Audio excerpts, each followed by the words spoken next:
퇴직한 지 벌써 1년이 지났는데 사는 보람이 느껴지지 않아서 불안하다. 뭔가 해야 할 것 같은데 무엇을 해야 할지 모르겠다.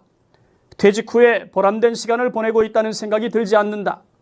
아무 의미 없이 그냥 하루가 지나간다. 어제도 그랬고 그제도 오늘도 별반 다르지 않다. 이런 말 하고 싶지 않지만 내가 한심하다. 정년퇴직 1년 남짓한 분들 중 몇 분이 했던 말입니다. 사람답게 보람있게 가치있게 산다는 게 어떤 걸까요? 직장생활 하는 동안 바쁘게 살았으니까 퇴직 후엔 보상받는 차원에서 여유로운 시간을 보낼 수 있는데 왜 이런 말이 나오는 걸까요? 직장생활 중에 맞이하는 금요일 저녁 그리고 이어지는 주말 아침은 꿀맛 같은 시간으로 다가옵니다. 주중에 못 잔 잠도 충분히 잘 수 있고 만나고 싶은 사람도 만나고 못다한 업무 때문에 시간을 쪼개서 써야 하는 일도 없을 테니까요. 안녕하세요. 은퇴살이 40년 해법 찾기를 고민하는 고갈TV 이종범입니다. 오늘 영상은 은퇴 후 사는 보람을 느끼고 싶은 분들에게 드리는 제안이라고 정했습니다. 젊을 때는 하루가 짧고 1년은 길다. 나이가 들면 1년은 짧고 하루가 길다. 영국의 철학자 프랜시스 베이컨이 했던 말입니다. 같은 맥락에서 프랑스의 철학자 폴 자네도 1년의 시간을 이렇게 비유하더군요. 10살 아이에게 1년은 인생의 10분의 1이지만 50세 성인에게 1년은 인생의 50분의 1이다. 똑같은 1년이지만 10살 어린이의 1년과 50세 성인의 1년은 많은 차이가 있습니다. 결론부터 말씀드리면 나이가 들수록 시간이 빠르게 느껴집니다. 나이 들수록 세월이 빠르게 느껴지는 현상을 조금이라도 늦추고 싶다면 하루하루 생활의 질을 높여야 하는데 그게 말처럼 쉽지 않죠. 매일같이 이렇다 할 만한 특별한 일이 벌어지는 게 아니니까요. 그렇다고 해서 내 이름을 불러주고 놀아주고 웃어주는 것도 아니기 때문에 하루의 일상이 무기력하게 흘러간다고 말하는 은퇴자들이 적지 않습니다. 이런 모습으로 은퇴 후 40년을 보낼 수는 없겠죠. 그렇다면 스스로 무기력한 일상을 걷어차고 스스로 역동적인 삶을 만들기 위한 액션이 필요합니다. 은퇴 후 사는 보람을 느끼고 싶은 분들에게 드리는 제안 첫 번째는 글쓰기입니다. 무슨 뜬금없는 소리냐고 반문하는 분들이 있을 줄 압니다. 그럼에도 불구하고 글쓰기를 권하는 것은 심리적으로 다운된 나를 치유하는 데 더없이 좋은 처방이기 때문이죠. 문제는 끈기 있게 써야 한다는 것만 조심하면 되는데요. 특별히 무엇을 써야 할지 모르는 분들은 저녁 때 하루 일과를 정리하는 글을 추천합니다. 무기력한 하루를 보냈다고 해도 무기력한 나를 주제로 해서 왜, 무엇 때문에 어떤 방식으로 하루를 보냈는지 시점에 맞는 느낌을 기록해 보세요. 글쓰기를 추천하는 또 하나의 이유는 나만 보는 글이 아니라 타인과 공유하는 글로 발전시키기 위함입니다. 혼자 몰래 보는 것도 좋죠. 하지만 나를 다른 사람이 볼 수 있도록 오픈하는 과정을 통해서 내 글을 접한 사람과 소통할 수 있는 연결끈을 만들 수 있으니까요. 사람은 누구나 잘 보이고 싶은 욕망의 동물입니다. 그렇다 보니 자기 글에 맞는 행동을 하려고 하죠. 스스로 가치 있는 사람이 되어야 한다는 생각을 자극하기 때문에 내 안의 긍정성을 자극하는 일이 벌어집니다. 요즘은 블로그나 카페, 밴드처럼 글을 쓰고 나눌 수 있는 창구가 잘 되어 있으니까 마음만 먹으면 얼마든지 할 수 있습니다.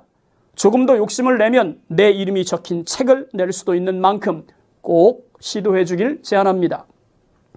은퇴 후에 사는 보람을 느끼고 싶은 분들에게 드리는 제안 두 번째는 새로운 일을 시도하는 것입니다. 독일의 대문호 괴테는 이런 말을 남겼는데요.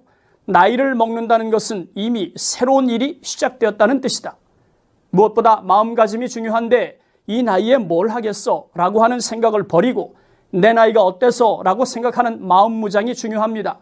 그래야만 새로운 일을 시작할 수 있으니까요. 제가 말하는 새로운 일은 돈 버는 일이 아닙니다. 그보다는 시간을 가치 있게 쓸 수 있는 방법을 말하는 것입니다. 예를 들면 새로운 취미를 만들거나 새로운 것을 배우거나 평소 해보지 않았던 스포츠 댄스를 시작하는 것도 하나의 예가 될 수 있겠죠. 제가 아는 지인 중에 한 분은 책을 한 달에 100권 읽는 사람이 있습니다. 놀라운 것은 책의 두께인데요.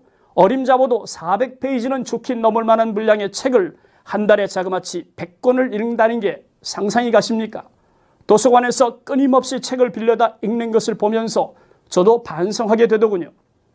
대부분의 사람들은 이래서 못 읽고 저래서 못 읽는다는 핑계를 대지만 그 친구는 직장생활 하면서 100권을 소화하고 있는 것이니까 정말 대단하다는 말밖엔 더 할 말이 없더군요.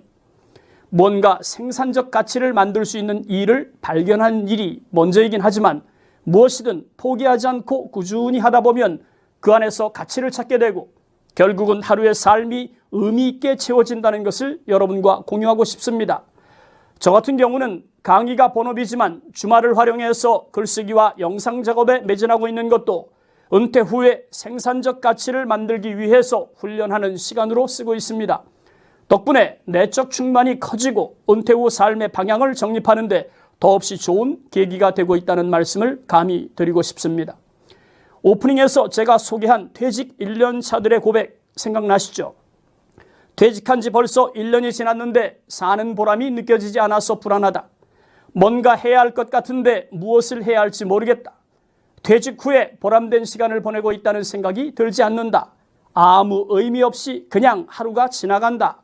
어제도 그랬고 그제도 오늘도 별반 다르지 않다. 이런 말 하고 싶지 않지만 내가 한심하다. 이런 고백을 했던 분들이 은퇴 후에 자기 입으로 이런 말을 할 거라고 생각이나 했을까요? 언젠가 제가 영상에서 했던 말 중에 시간도 은퇴 자산이라고 한 말 기억하십니까?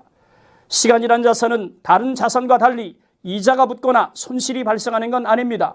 하지만 한 가지 확실합니다. 어떻게 시간을 사용하느냐에 따라서 결과값이 확연하게 달라진다는 사실이죠. 생산적으로 사용된 시간은 생산적 가치로 돌아온다는 것을 망각하지 맙시다. 시간은 눈에 보이지 않지만 내가 생산적 가치를 투여하면 시간은 그에 합당한 가치를 내게 선물한다는 것도 잊지 맙시다. 그러기 위해서는 어떻게 시간을 쓰는 것이 사는 보람을 느끼게 하는지 고민하는 시간이 필요하지 않겠습니까? 시간은 절대 멈추는 법이 없죠. 뿐만 아니라 나를 위해서 기다려주는 법도 없습니다. 은퇴하고 나면 은퇴 전에 경험하지 못할 만큼 엄청난 시간이 주어지겠죠. 뭔가 할 일이 있고 갈 곳이 있다면 모르겠지만 그렇지 않다면 하루 24시간이 고통스러운 시간이 될지도 모르겠습니다. 사람 사는 법이 크게 다르지 않으니까요. 노는 것도 한계가 있습니다. 뭔가 가치 있게 놀 수 있는 법을 찾읍시다. 그게 무엇인지 모르겠지만 반드시 찾아야 합니다. 생산적 가치가 반영된 놀이라면 더할 나위 없겠죠. 시간은 공짜지만 그 시간을 쓴 결과값은 손실이거나 이익으로 돌아올 것입니다.